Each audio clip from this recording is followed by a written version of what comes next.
Ciao e bentornati! Welcome back to Pillole D'Italiano. Today's episode number 99, is going to be about those pesky indirect personal pronouns once more, but we're going to zero in and see them associated to one specific expression that is very much used. And like we did last time, I will let you translate all of my examples. I will just explain the general concept, give you a sense of what's going on so that you're not completely lost in case you never really heard this expression before. But then I will let you have fun translating all of my examples and come up with more on your own. But before we jump in, this is a reminder that this episode that you're watching right now is the last one that you will see for 2 weeks, because I'm going to Italy. I will be taking a little break and not posting anything for 2 weeks on my YouTube channel. But I have a live event and I'm going to send, it's going to be a Q&A with yours truly, and it will take place on June 9th, which is a Thursday. I will send out an email to all of my email subscribers soon with the link to register, because it's going to be a Zoom event. I didn't want to do a live on Facebook, for example, or here on YouTube, because during those lives, I don't really have the chance to interact with people. I mean, I could read messages, but I think it's going to be more effective if I hear the question and if I answer looking at your face instead of just looking at a blank screen. It's going to be more personable. That's why I'm organizing it via Zoom.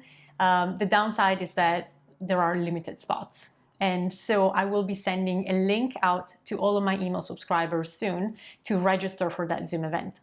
Space is limited. If you are not one of my email subscribers yet, the way to become one is to look at the description of this episode below. Clicking on the link, you will be redirected to my website, and there you can super easily sign up to start receiving my newsletter.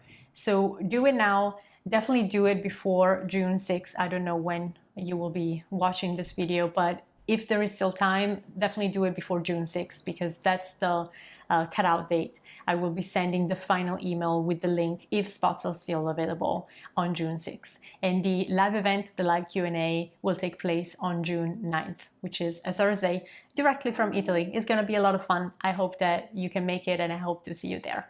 All right, let's talk about this mysterious expression that is very commonly used and different from the English one. This expression has everything to do with aches and pains and body parts that hurt. Maybe if you are not even 30 years old, if you're younger than that, you don't really care about knowing how to say these things, but trust me, at some point in your life, you might need to be able to say that your head hurts, or that your back hurts, or that you have like a toothache, or whatever that is.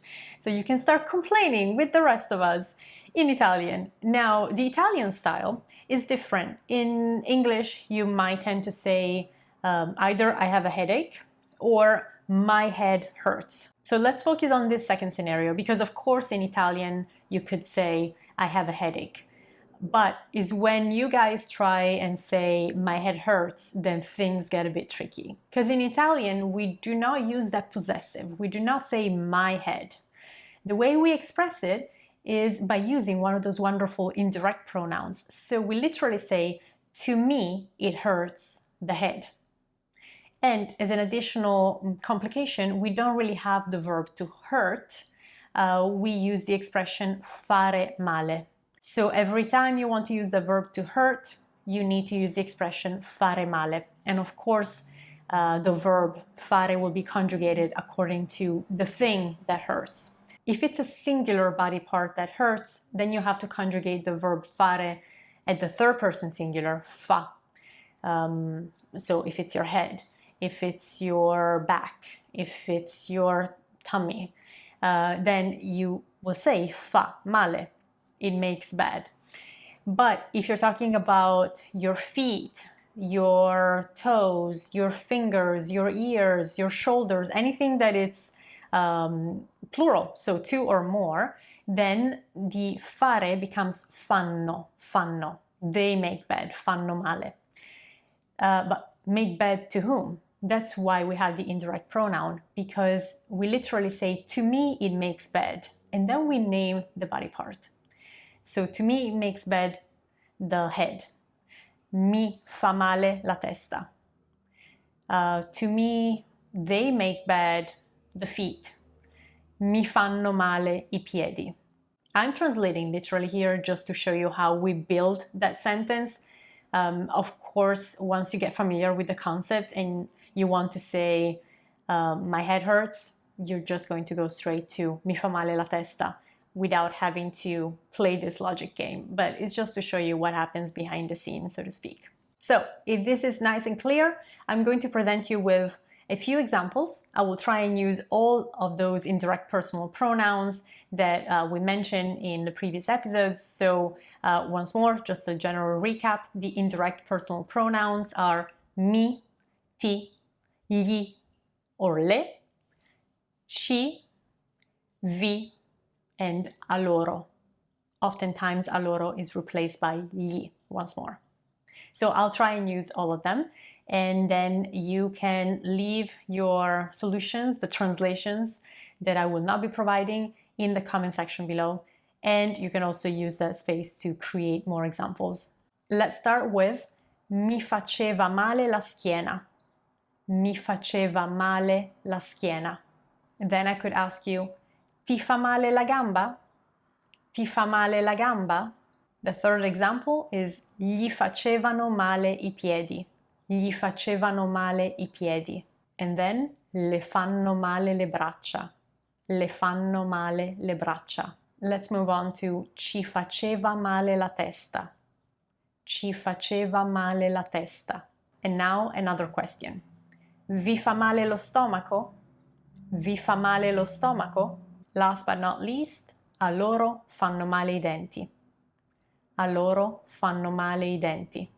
And let's conclude with a bonus example, a little bit of a personal note if you want. Quando mi fa male la testa, bevo un bicchierone d'acqua. Quando mi fa male la testa, bevo un bicchierone d'acqua. Did you get it?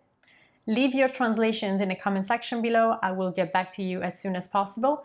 Ask me questions if by any chance something was not exactly clear. And I would encourage you to have fun, play with this concept, and discover more body parts and how you say all these things in Italian, because I only mentioned, a couple. So go and have fun.